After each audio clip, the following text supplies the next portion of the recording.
What is happening, y'all? Cowboy here, and welcome to my Combat Essentials Guide for Stellar Blade. Now, this is a game where I've absolutely fallen in love with combat. I'm over 40 hours played at this point. The timing on the parries and the dodges brings back big memories of Sekiro for me, just satisfying hitting those attacks and follow-ups.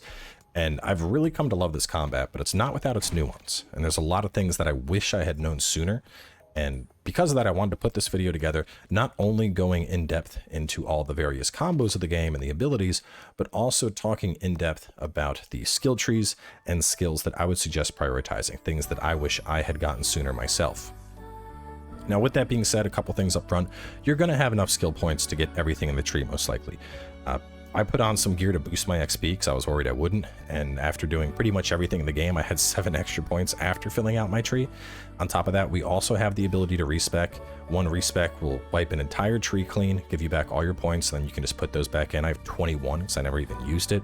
So there's a lot of freedom in how you do this, but there are things that I just wish I had gotten sooner. Additionally, because I want to go through everything, the second half of this video is going to go into the 2 skill trees that were not available in the demo. Now, obviously that gets into spoiler territory, and I know the game just came out, so as you can kind of tell, I've already gone ahead and blurred those categories. I mean, right now it's just like beta skills, but I don't want people to even see what those trees are until we get to them. So until we get to them, I'm going to keep the name of them blurred.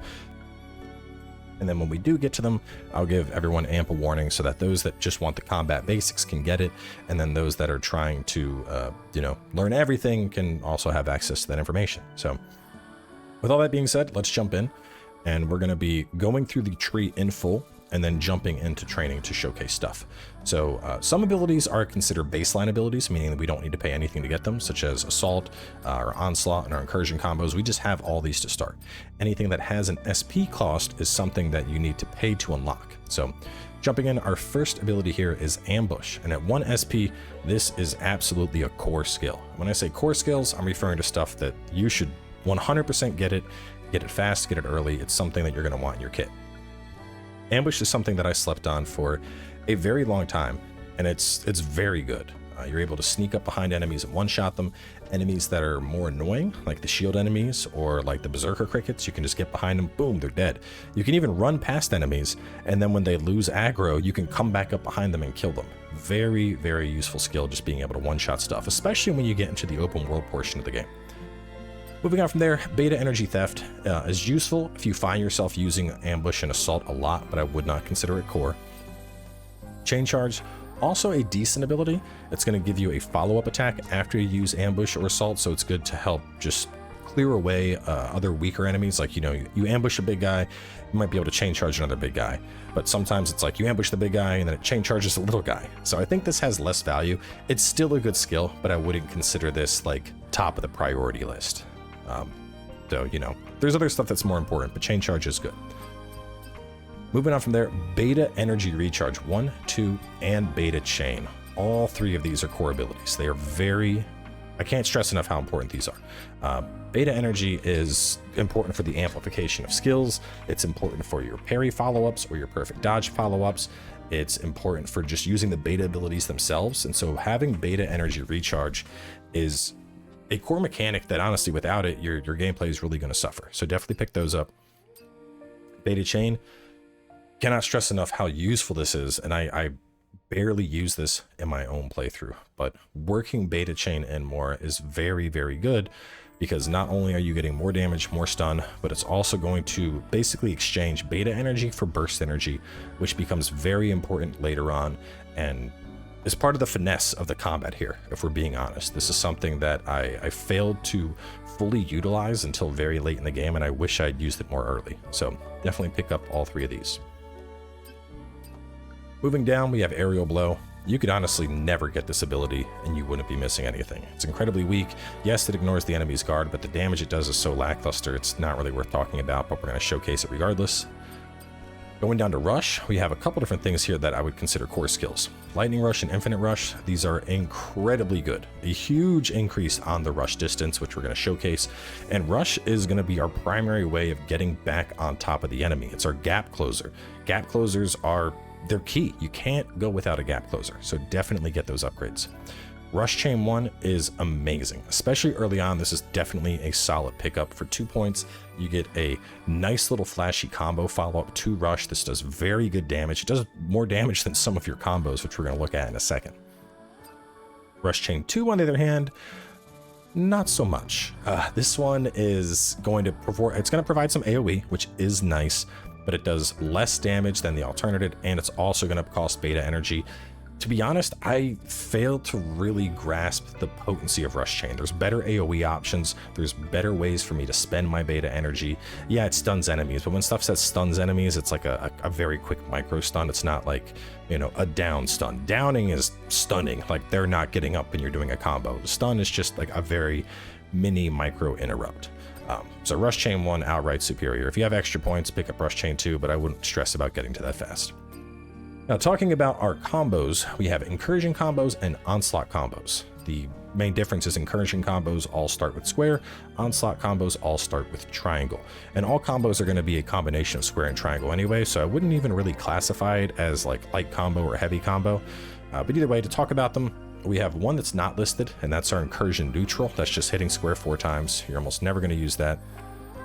Incursion 1, it's going to be square, triangle, triangle, triangle. This is our 3rd hardest hitting combo. It also has a very high commitment time. So for the time it takes to execute this, you're usually better off going for like an incursion 4 or an onslaught 4, but it does have some nice AoE on a basic combo, so keep that in mind.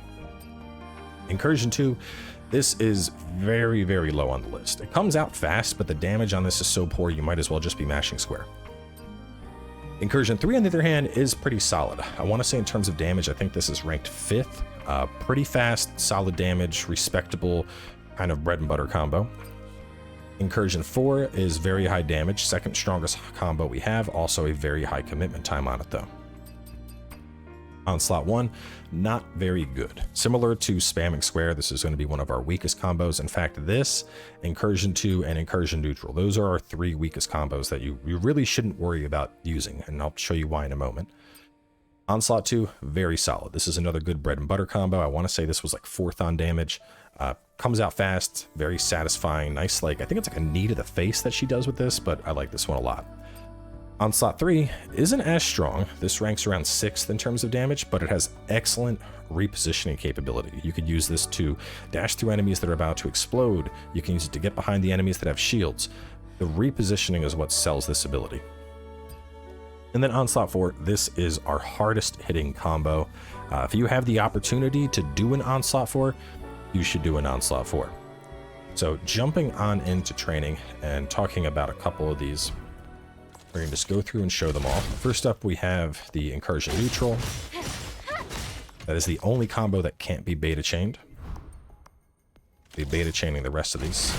We have the Aerial Incursion, which that's what a normal looks like. And just to show what a beta chain would look like in comparison.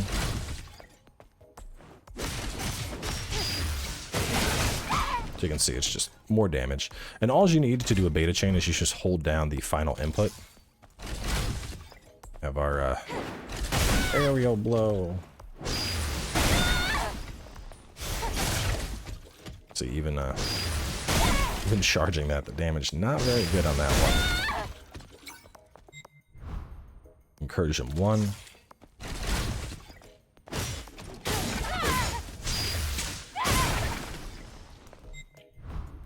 Incursion 2. I wonder if this might break shield if it's beta charged. We'll find out. It does. Well, if you don't charge that, that will not break the shield. Which is why I said this is one of our weaker combos, just to show that. No shield break. Incursion 3. Solid one.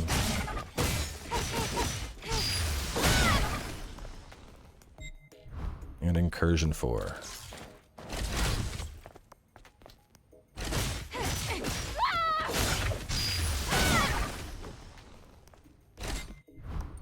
Onslaught 1. I think this one does break shield if beta chained. Yeah, just barely. That will not break shield without beta chain. Onslaught 2.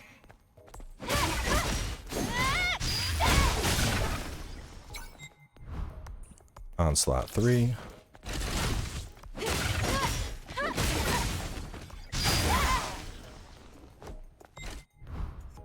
then Onslaught 4, our heavy hitter.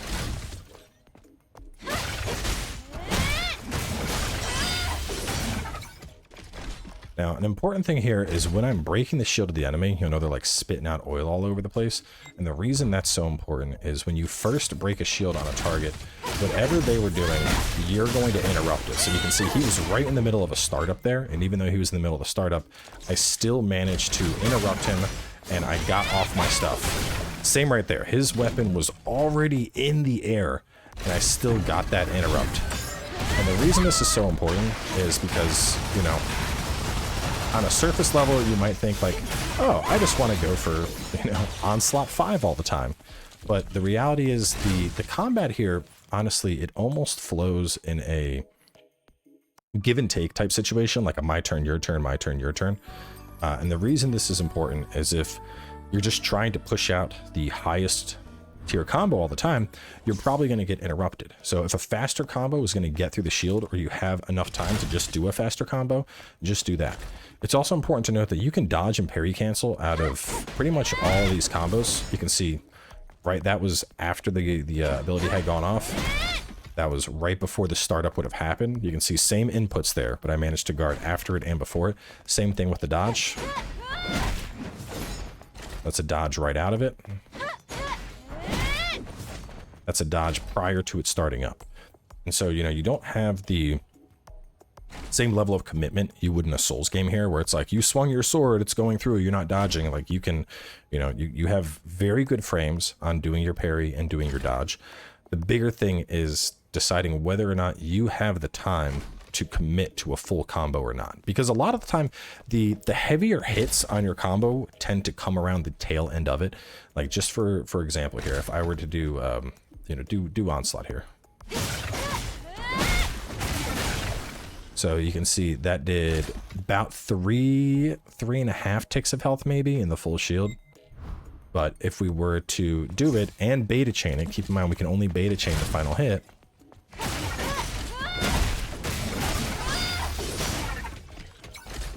Much stronger. That's looking at, I mean, it's hard to count those little tiny guys, but it's like 6 or 7 ticks of health and the shield. So the point here being that you want to make sure you have enough time to commit to the combo you're going to do, because being able to commit to the full combo and then also getting out the beta chain on top of that is going to be way more valuable than, say, always going to Onslaught 4 and then cutting yourself short because you suddenly need to dodge or parry. Just to show off the rush with the upgrades, we get about 3.5 blocks away.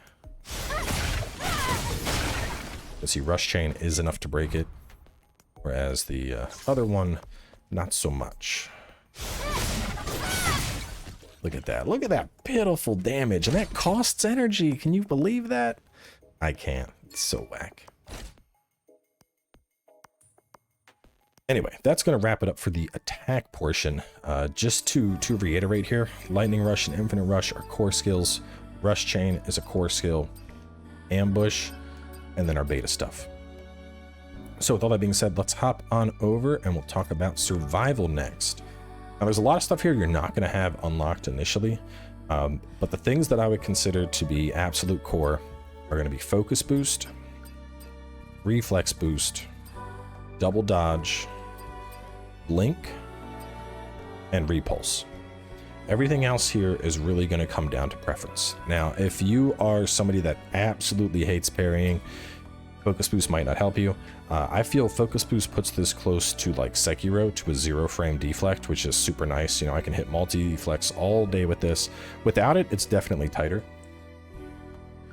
It's worth mentioning there is an exo spine in the game that further broadens the window on perfect parries and perfect dodges. So if you're struggling or you just want to be, you know, dodge parry master, you can put that on and that'll definitely help. But focus boost makes it much easier to use. Now, as for something like beta energy recharge, for me personally, this was a core skill because I love parrying. If you're not that good at parrying or you're only doing it occasionally, you know, put these 3 points elsewhere. You know, save your time on it. Similarly, when it comes to the counters as well as the reflection, these are follow-up attacks to your perfect parry and your perfect dodge. So these are fantastic skills, but only if you are adept at hitting those parries or hitting those dodges. These also consume single levels, one level of beta energy each time you do one as well, so keep that in mind. But they do solid damage. Like, these hit typically close to what you would for like a combo, so they're very solid to do. Now, as for double dodge, just to talk a little bit about this, I slept on this one for a while, but double dodge is very solid, to be honest. The extra movement from this is really going to allow you to get out of some bad situations, large AoEs that you can't avoid, maybe something that you know there's something you should perfect dodge that's coming your way and you're struggling. You can probably just double dodge and get the hell away from it and avoid it altogether. So I really do like double dodge. Now, as for threat detection, I think you can get by without threat detection. The windows on blink and repulse are pretty large. You have very good telegraphs on this, and so I don't think threat detection is as necessary, and we'll talk more about that in a little bit. Down here, burst energy recharge. This is going to help out if you're hitting perfect dodges. That's not going to come into play until later, but those are very good if you're hitting your dodges. Similarly, that's what the chain reflection and the counter chain are. That all relates to burst energy, which we won't have early on.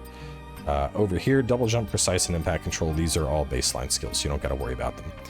But so to talk about the counter attacks a little bit, because I kind of think this goes a little bit back to the whole like respecting the enemy thing I said. If you just try to parry one attack and then go for the parry, it's not always going to go through. You can see that time it said success. That was not a success. It also said success there. It was not a success. And the point I'm making here is if this enemy is doing double attacks, I might need to wait until his attack animation is done. Now, if a parry is getting a full deflect off the enemy, as in knocking their weapon away, yes, you can immediately follow up. But if it's a multi-attack like that, what I'm going to want to do here... See how I waited for the second one and then I had a large opening to pull it off? Whereas right there, I would have gotten the other one off. But so the whole point here is similar to how I mentioned, you know, when it comes to attacks, you really want to, you know, enemy turn, your turn. The same applies to parry. You want to make sure you have the opening to do the parry. Because if you just like, I got one parry and you go for it, it's probably not going to work out in your favor. The other thing that you can do if you're struggling with this is to block and then parry. So holding. So yeah, I'm just going to guard that. Let him do the one, and then I'll parry the second.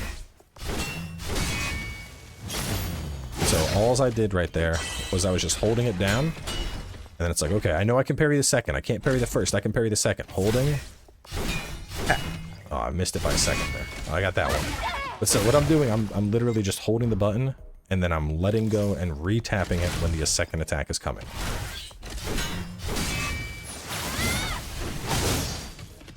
You can see that's a really good way if you struggle to hit the, if you can't do like the 1-2 parry, doing the block into parry is a good way to offset that. What else here? Okay, let's go over here, talk about blinking and repulsing. There's a trick to these that makes them very, very easy. Now, first off, the enemy is going to glow. After they glow, it means it's going to be your turn to enter your input, and you want to enter it when you see the flash on your sword. Now, a really, really easy way to make sure you don't ever miss these is going to be to just hold the direction. So for the blue, we're just going to hold forward, and then we're going to tap circle when we see the glow. So holding forward, hit circle. And the reason I'm pointing this out is if you're trying to tap them together, like forward circle, forward circle, forward circle, you might end up getting a dodge like that. Whereas if you're holding forward when you press circle, 100% of the time, you're going to hit that.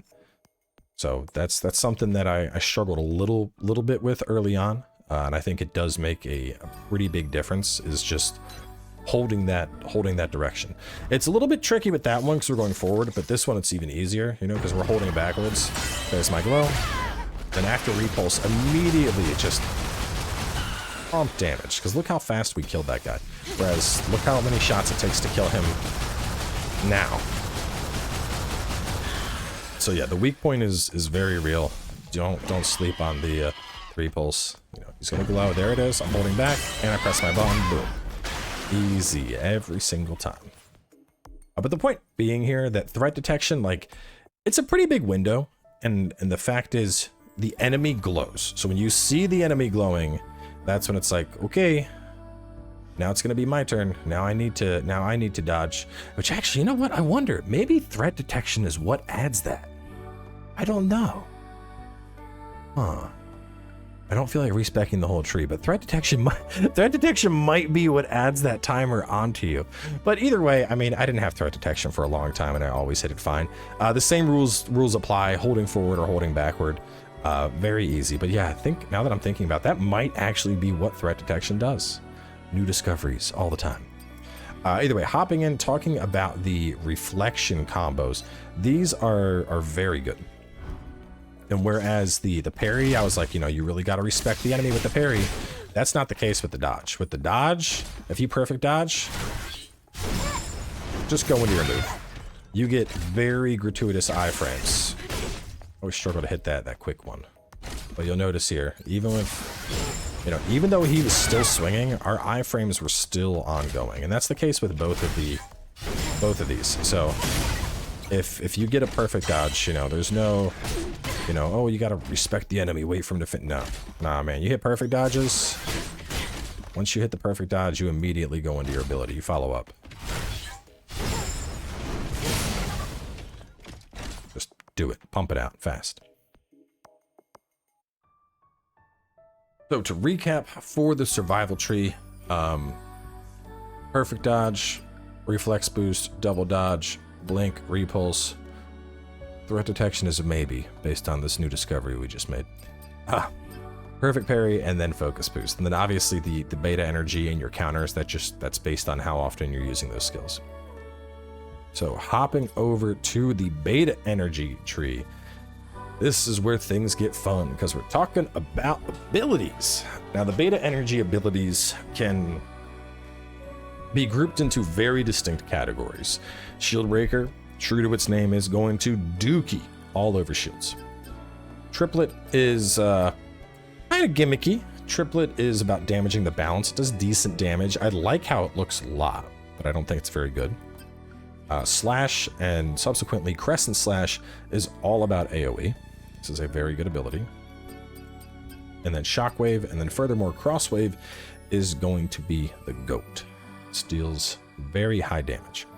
Now, just to put all these in perspective, I'm going to give you some damage numbers. These were based on tests against the boss that we had access to in the demo, so these numbers are still actually accurate in game, but I tested all of these out against that boss just to see how much damage I was doing. And to put things into perspective, hitting a dual breaker, we were capable of doing 5 ticks of health to him and taking off 3.7 bars of shield. I think he had 4 bars of shield total. Or maybe it was like 5. Either way, we did a lot of shield. So 5 ticks of health, 5.7 bars of shield.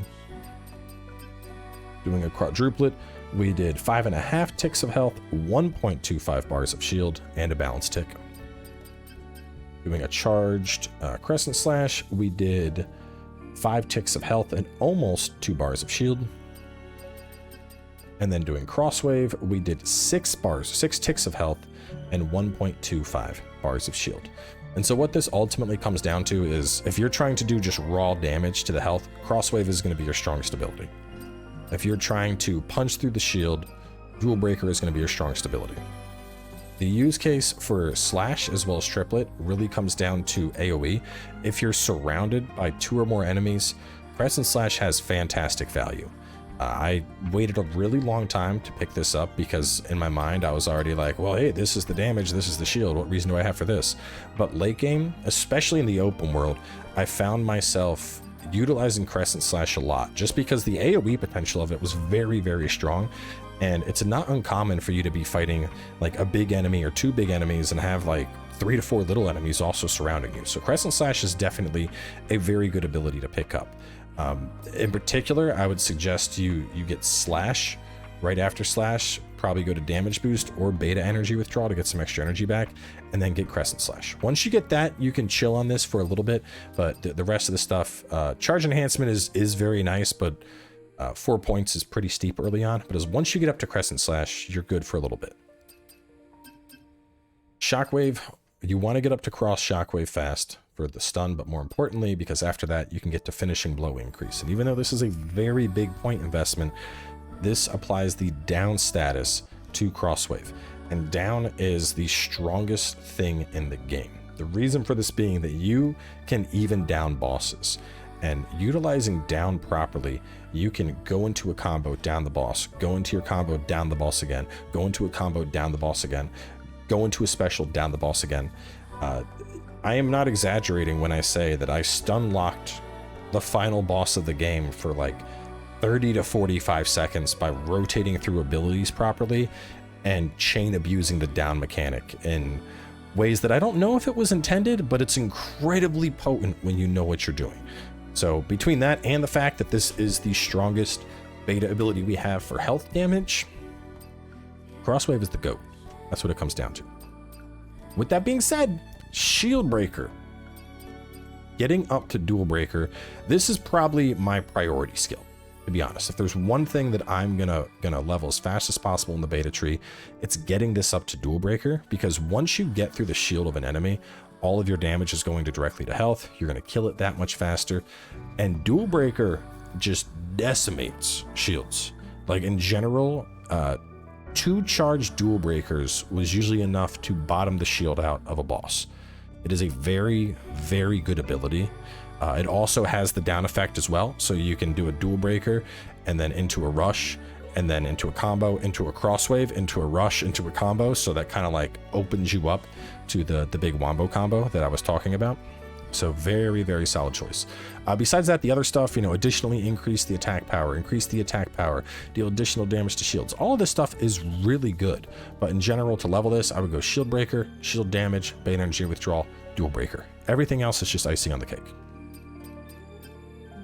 Similarly over here, I mentioned it already, but Shockwave, I would go damage boost, then crosswave, then into finishing blow increase. Everything else is secondary, but you're going to want to get all of it at some point. Now, triplet. Oh, triplet. Unfortunately, I don't think triplet's very good. I really like this ability. I really like Quadruplet. It's flashy, it has stun, it has good forward momentum. But unfortunately, the big problem with this is it's going to do less damage than what we're going to do with crosswave. And on top of that, it's not going to down the enemy. So the real sell of this is the fact that it can damage balance. And the only way to damage balance is via this, a perfect parry, a consumable, or one other ability, which will come into play later. But because of that, I don't think it's very high. So while I do like it, honestly, this would be the last tree I would level for beta. I would, unless you really love triplet, I wouldn't worry about it all that much. But so to hop into training, just to showcase some of this stuff, this guy is not going to have enough health for anything, but as you can see, and that's the down status. See how he kind of flops over, and see how long it takes him to get back up? That's what's so good about this. So like doing it with crosswave, and keep in mind with crosswave and triplet and our cross slash, it should double press. So you can see after doing that, I could go into that and then go right on top of him again. And they take a while to get up, like just to show the potential of down. You know, let's say you're fighting a boss.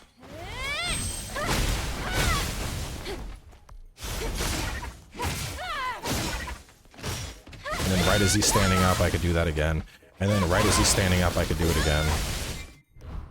With Crescent Slash, charge, you only charge the first. So hold and then press. I tried for a lot. You can't, there's no actual charge on the second. The charge is just gonna always come out. But the AoE on that is very good. And then triplet, you need to be right on top of the target. If I'm back here, that part's gonna hit. But the third hit on this actually has some knockback. So even if I'm right here, miss, hit, whiff. See that? See that? How only the third attack hit? Whiff, hit, and whiff. Oh, no, he didn't get knocked back that time, so that hit. But I mean, it's, I don't know. I do like the aggression of it. Like if you're in the middle of a combo, you're just like, you know what, boom, boom, boom. Boom, and then you're going in. It's good to continue the aggression with. But like even then, I suppose the value of it could be in the fact that it's not, maybe you don't want to knock down the enemy. Maybe you're trying to stay on top of them and continuing to burn through your combo. Whereas this is going to knock them on their ass. You might not want to knock them on their ass. But either way, that is going to wrap things up for the attack tree, the beta tree, and the survival tree. So from this point onward, we are going to be going into spoiler territory. I'm going to give those of y'all that want to head out a couple seconds here. Grab a little sip. Right. Now that we are into Spoiler Town, first up, let's talk about Burst. Now, Burst unlocks about halfway through the game. Ironically, it actually unlocks after you beat the boss that we all bullied in the demo. When you get up to him, you get it. And Burst is really good. So the idea here is Beta Chain is going to charge Burst energy. Additionally, in Survival, our perfect dodges are going to charge Burst energy. Burst energy is used for counter chains, which are follow-ups to our perfect parries, chain reflections, which are follow-up to our perfect dodges, which you'll notice these all are just circle triangle. Every time they're circle triangle. And it is also involved in burst skills, which are 4 new skills that we gain access to. Start, we have Tempest. Tempest is basically Judgment Cut. This is very good. You can upgrade this to get some lifesteal on it, which is super solid if you're fighting against groups of enemies. It also has some bonus damage to enemy shields. The only downside of Tempest is it's going to consume 4, and it does take a little bit to go off. This is the longest cast out of the abilities, but I really like this one, and it is a safe choice to upgrade for sure. Moving down from there, we have Overdrive. Overdrive is certainly the least flashy, but this is a very significant boost. On top of that, we can further amplify our attack power and our attack speed while it's up, so that's going to allow us to pump out our level 4 combos very fast. So if you have a combo-centric playstyle, like you're using the exospines that increase your combos, with Overdrive, you're just going to be like, bump, bump, bump, bump, bump, bump. You're going to ramp damage incredibly fast. Just to put it in perspective, the strongest of these abilities in raw damage would be Punishing Edge. Doing a Overdrive into a Onslaught 4 combo would do more damage than Punishing Edge. So don't sleep on Overdrive. I know it doesn't look the craziest, but it is very good. Punishing Edge. Punishing Edge, ironically, I actually slept on for a while, but this is very, very solid. It costs 3 energy compared to 4. It will do slightly more damage, and we can upgrade it to have the ability to down enemies. On top of that, there's like extra trails that are left, increase the attack power more. But Punishing Edge is just very solid for how fast it comes out. This was my typical go-to choice on boss fights for continuing my down abuse. Tempest doesn't say it has down, but Tempest does down enemies. That being said, you're better off using Punishing Edge to down enemies because it costs less. Lastly, we have Descending Break. The big benefit of Descending Break is when fully upgraded, we will deal 2 ticks of enemies balance. So between using Descending Break and then also using Finishing Blow Increase with Quadruplet, that is 3 potential ticks of the enemy's balance that you can do. And there's definitely some benefits there. Balance isn't, it's not going to win you a fight. You get through the balance, you don't suddenly get a death blow like Sekiro, but you do a solid chunk. It's probably about a 1/5, maybe a 1/6 of the target's health. But even then, I feel out of these 4 abilities, the last one I would prioritize would be Descending Break. Only because to make Descending Break good, you're spending 1 point, and then 2 points, and then 3 points. You're looking at a 6-point investment to get this to where it is accomplishing what this ability is meant to do.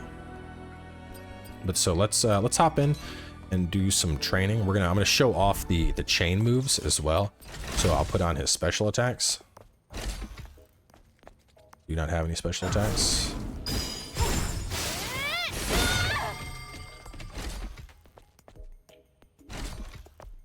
Oh, that's right. What am I doing? I don't need to do that. I need to... No, stop that. I just need to parry and dodge. I'm messing up. Okay, here we go.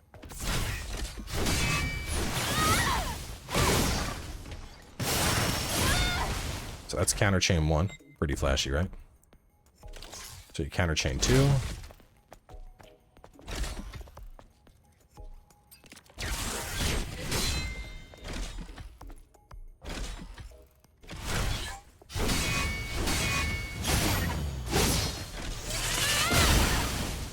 Big hits.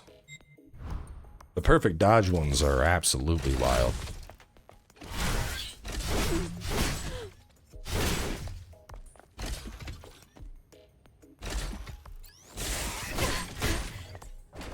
Alright, listen here, buddy.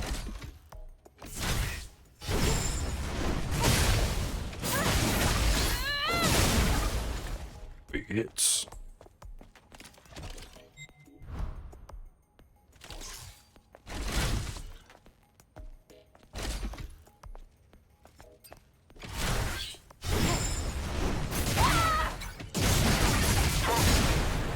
Big hits.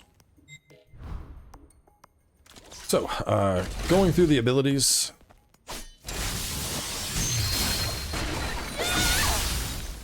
See, very solid damage, basically just down to where his first grouping of shield tick bars were.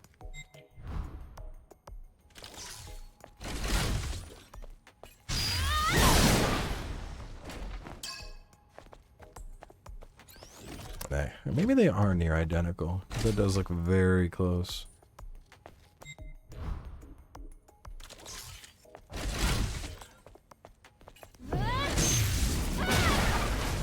See, the damage on that isn't all that potent, which is why I mentioned it's primarily used for the balance gauge. And then this one, I'm going to work the combo into it as well.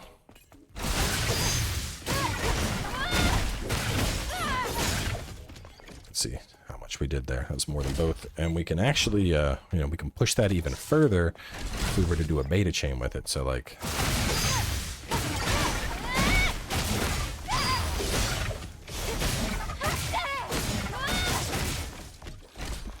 You can see that's still going. That meter down at the bottom that says overdrive, it's still ticking. But yeah, so the beta energy abilities and chaining those into the burst energy, that is a...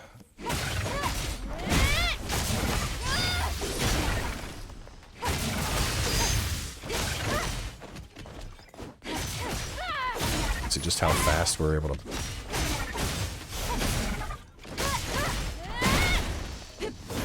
really pump damage fast with that.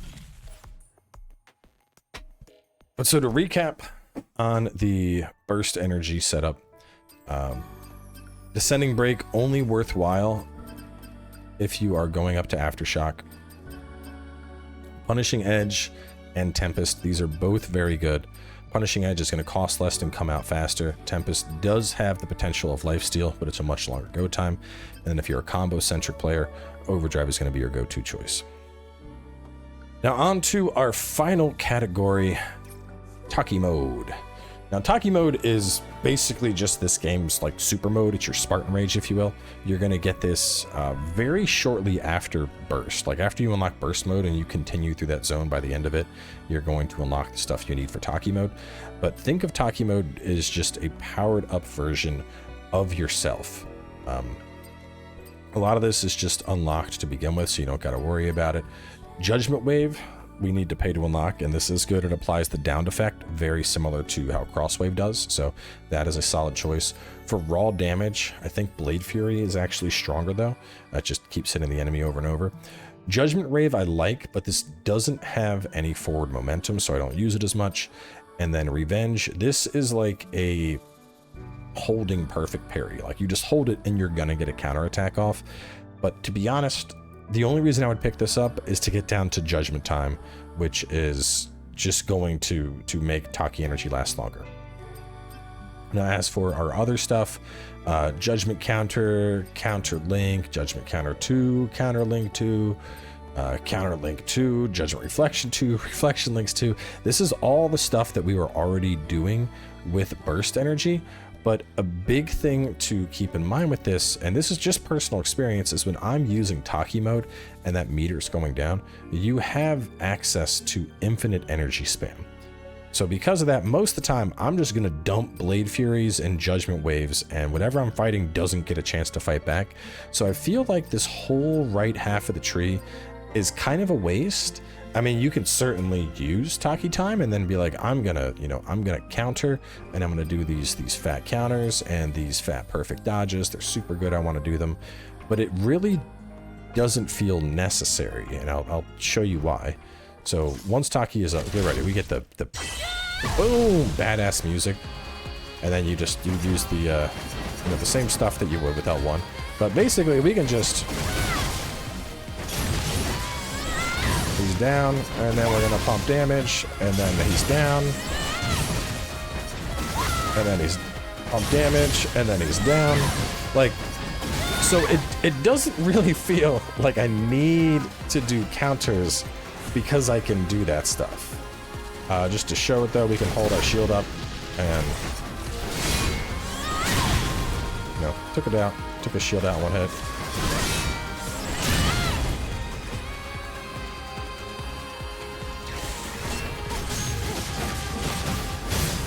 They are very flashy.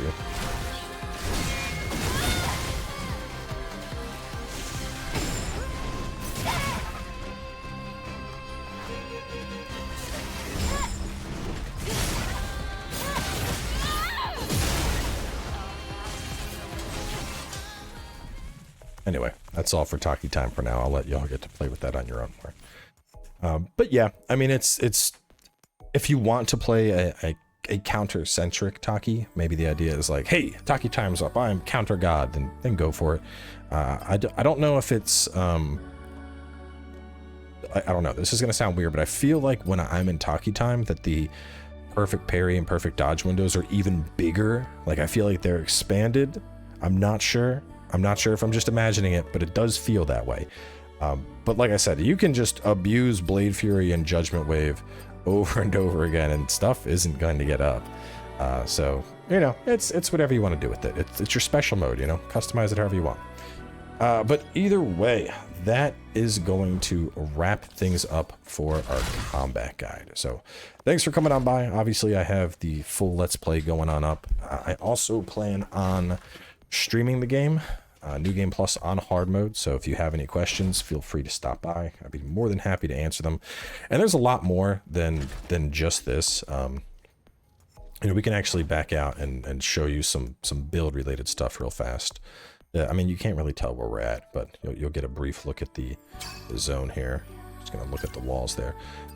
But in terms of like exospines, I mean, there's a lot of things that you can use that will influence your build further here. You know, reflex type makes it easier to do that stuff when we get shield regen. Chain type, this is going to go into the crit rate combos. Burst type, this is going to recharge burst energy just by using level 4 combos. The judgment helps talkie time. Impact is going to do AoE on crits. This helps range. This helps consumables. This helps camouflage type. So there's definitely a lot of different ways to build your character, which I almost forgot about. I forgot to touch on ranged attacks, so well, it's too late for the people that already left. Either way, let's just talk about it. So when you're holding down your slug and you press down on the D-pad, it pulls up your ammo. You need to unlock all these. The most basic slug ammo doesn't seem very strong, but it shoots very fast. You can also just hold it, you can tap it, whatever you want. It's respectable. I like the upgrades for more slugs, because slugs are dirt cheap, they're easy to refill, they're worthwhile. Shotgun ammo is range based, so if you're like really far away, you're not going to do much. You know, if you're back here, do okay damage. If you're right up on the target though, you're going to get some big chunks out. So shotgun is very worthwhile. I would suggest grabbing that fast. Similarly, explosive shell, these are also really good. And they shoot faster, but pretty limited ammo. I think in total you have like 10 shots of explosive shell. But I like explosive shell a lot. So those are 3 upgrades I would prioritize. Stinger, you're going to have enough ammunition to do basically 3 volleys. To be fair, those 3 volleys are going to pump damage. But the only downside of Slinger is you have limited ammo with it. So Stinger missiles are great if you're trying to put as much damage as possible. I like the Stinger missiles. I like to use those. And then I typically would go to shotgun or explosive. Lastly, we have Blaster. The Blaster can do decent damage. The problem is most things aren't going to stand around and let us charge up a Blaster. Like, I guess one of the ranged bosses, I was like, Blaster, go! And the time it took to charge that off and start shooting it, dude had already interrupted me. So in terms of priorities, the first thing I would do is I would just unlock one of each. So unlock blaster, unlock stinger, unlock explosive, unlock shotgun. Just so that you have additional ranged ammo to carry. That's going to be useful for you. Besides that, I'd recommend just upgrading the total amount of basic slugs you can carry. And of course the secondary tree, which is going to do stuff. It's going to help your radar, which that's just good for finding treasures. But yeah, I mean, there's the range is pretty straightforward. I don't think people are going to need a guide for the ranged. But either way, that is going to wrap things up here. I think I've covered pretty much everything I wanted to touch on. I mean, 45 minutes. It's a pretty hefty combat guide. But either way, I'm going to wrap things up here. Thanks for coming on by, and catch y'all next time.